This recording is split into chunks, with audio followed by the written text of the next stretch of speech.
पोशाख the clothing hub मुंढा Selu. पोशाख मुंढा सेलू. गुणवत्तेला प्रथम प्राधान्य देणारे प्रशिक्षण केंद्र. भाऊराव घांडगे यांचे अक्षय कॉम्प्युटर, शास्त्रीनगर, HDFC बँकेच्या मागे, सेलू. सेलू शहरातील पाथरी नाका रेल्वे गेटजवळ कॉलेजला जाणाऱ्या एका 17 वर्षीय विद्यार्थिनीचा विनयभंग करण्यात आल्याची घटना शनिवार 14 मार्च रोजी सकाळी 10:15 वाजता घडली आहे. या 17 वर्षीय पीडित मुलीने दिलेल्या फिर्यादीवरून शनिवार दुपारी 2 नंतर गुन्हा दाखल करण्यात आला आहे. याबाबतची माहिती याप्रमाणे. सेलू तालुक्यातील हातगाव पावडे येथे नातेवाईक यांच्याकडे राहणाऱ्या एका 17 वर्षीय मुलगी शहरातील एका कॉलेजमध्ये शिक्षण घेत आहे.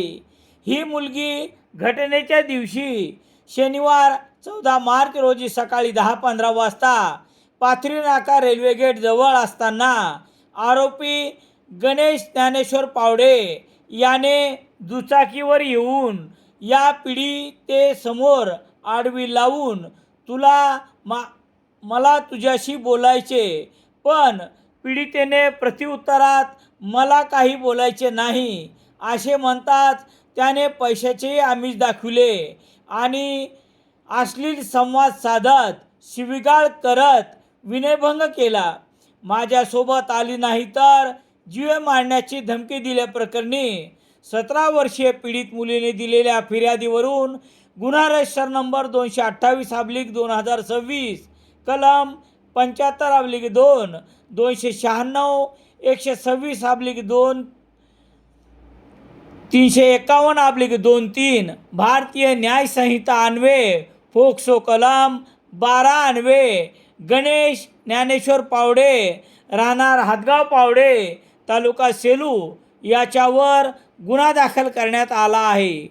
पोलीस निरीक्षक दीपक बोरसे यांच्या मार्गदर्शनाखाली पुढील तपास सहाय्यक पोलीस निरीक्षक वर्षाराणी पुंगळे या करत आहेत.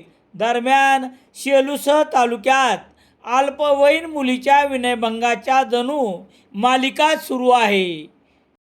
शनिवार रात्री 10:30 पर्यंतही या आरोपीस ताब्यात घेण्यात आले नव्हते. यशस्वी भविष्याची गुरुकिल्ली रामेश्वर गटकळ यांचे गटकळ करिअर अकादमी 23 मार्चपासून नवीन बॅच सुरू. Satavana road, Selu. Indian Express वृत्तसमूहाचे मराठी दैनिक लोकसत्ता घरपोच मिळण्यासाठी Balaji newspaper agency, bus stand, Selu.